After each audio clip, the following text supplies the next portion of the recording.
What's up, music lovers? Thanks for clicking on my channel. A while ago I did a video on the top 20 best songs from Black Sabbath during the Ozzy Osbourne era, which you can check out here. So it only seems natural to do a video about the best songs from the Ronnie James Dio era. I'll also be including songs from the album The Devil You Know by Heaven and Hell because, come on, it's Black Sabbath. The only reason they didn't call it Black Sabbath was because they didn't want to get sued. So those 4 albums that they did, all songs are fair game. And before we get into it, if you like hard rock, heavy metal, progressive rock, please like, comment, subscribe, all that YouTube stuff. And with that self-promotion out of the way, let's get into talking about the best songs from the Dio era of Black Sabbath. Coming in at number 10 is Follow the Tears from the Devil You Know. Man, that riff.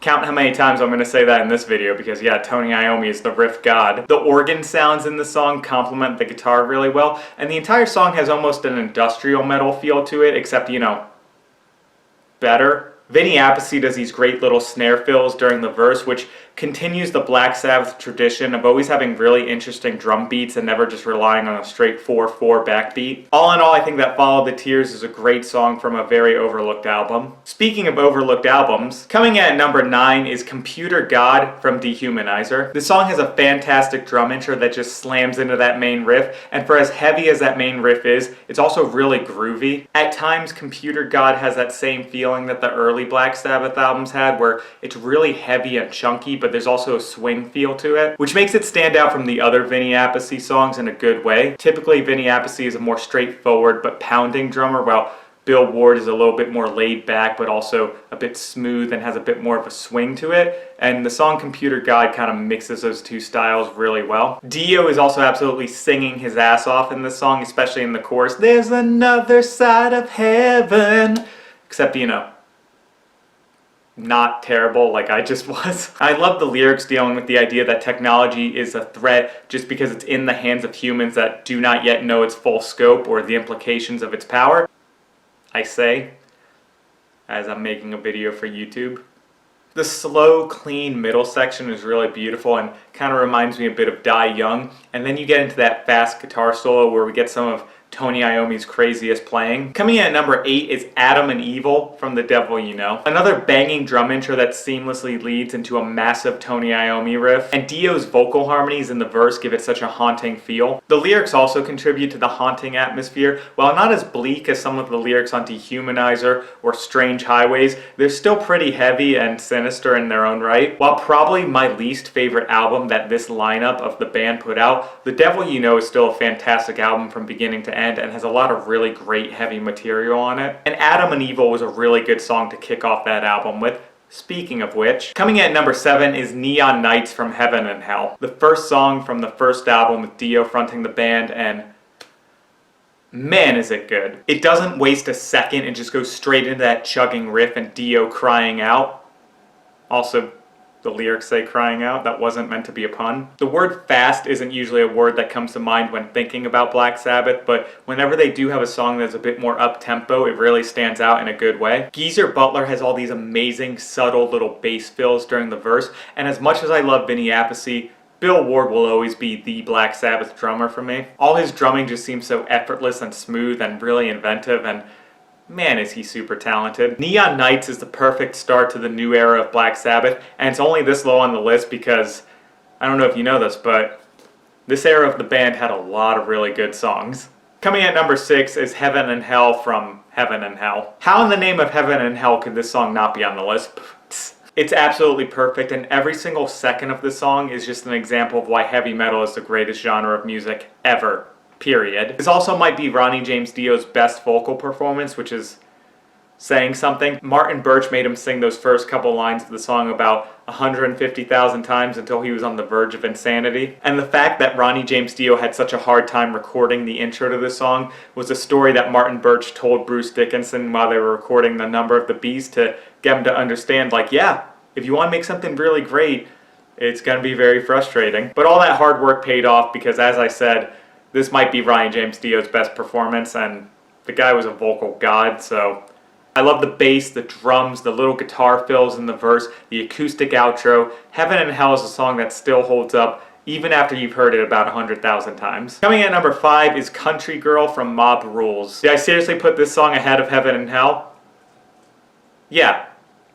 It's my list. I can make my own mistakes if I want to. Mob Rules might be my all-time favorite Black Sabbath album, and the riff in the song is so good. This riff in the song has a bit of swagger to it, which is, again, not an adjective you usually associate with Black Sabbath. Led Zeppelin maybe, but Black Sabbath not so much. A lot of what makes the song Heaven and Hell so good is also present in Country Girl. Harmonized guitar swells fading in and out, an amazing vocal harmony section, and an absolutely monstrous riff. Country Girl has all the same ingredients that make Heaven and Hell an amazing song, and while it might not have the same epic scale, I still love it all the same. Coming in at number 4 is Voodoo from Mob Rules. Another one of the few Black Sabbath songs you could say has a bit of swagger to it, but in this song you're being seduced by a demonic voodoo practicing entity, so that makes it more metal. Geezer Butler's bass on this song, it's not just an amazing performance, but it's also an amazing sound. I think that Martin Birch was one of the best producers for getting an absolutely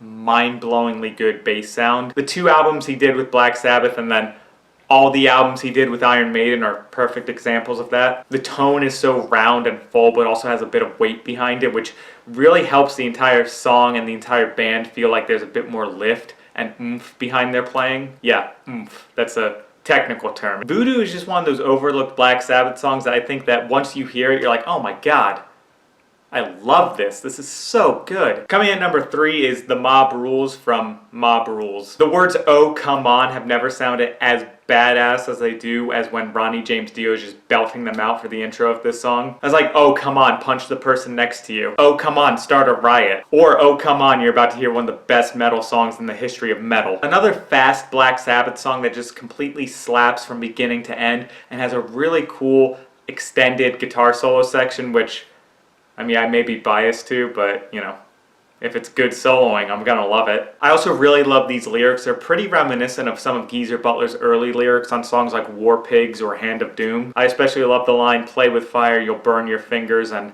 lose your hold of the flame." You know, there's just certain things you shouldn't play with if you're in a position of authority and you're whipping up hatred and getting people all riled up, because eventually that has to go someplace. All in all, Mob Rules is just such a fast, aggressive, and super memorable song, even though it's only about 3.5 minutes. Coming in at number 2 is Over and Over from Mob Rules. I don't care that the main riff of this song sounds really similar to War Pigs. This song is just too good to pass up, and look, if it's not broke, don't fix it. All of us know that Ronnie James Dio is an amazing singer, but man, Over and Over is another one of his performances where you're just left at a loss of words, where you're like, how is it possible to sing this well? And the lyrics and the overall feeling of the song do such an amazing job of capturing a mood that I can only describe as epic melancholy. Like Ronnie James Dio is sad, he's bummed out, but in an epic way. At 3 minutes and 37 seconds into the song, Ronnie James Dio holds out this note on Again, and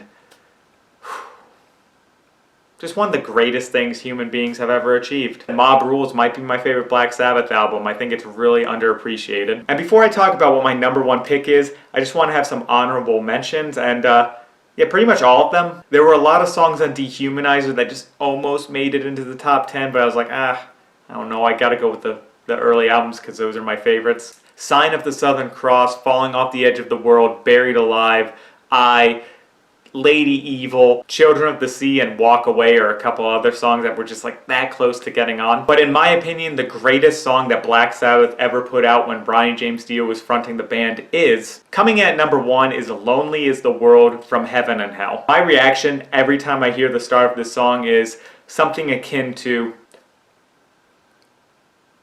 fuck yeah! Every single member of the band is just on fire with this song, and their performances on this song are among all of their best. The intro riff grabs your attention just like that, and I absolutely love the way that Geezer Butler and Bill Ward do something completely original and unexpected. If you took that riff and put it in the hands of a much less talented band, the song could have been a really cliche song just with a very uninteresting bass line and drum pattern to go along with it. But Geezer and Bill Ward come up with something that is absolutely amazing and really inspiring, and kind of just boggles my mind every time I hear it. Like, how do you hear a riff like that and think, oh yeah, let's play a bass and drum pattern like this? Bill has all these amazing little things he's doing on the toms, and the song just has such a weight behind it, while Tony Iommi just kind of gets to drone on the guitar. And once again, the term epic melancholy can be used to describe this song in the lyrics, and it's not just Dio giving one of his best performances, it's the entire band. The solo section is one of Iommi's best as well. You have these two guitar lines doing completely different things and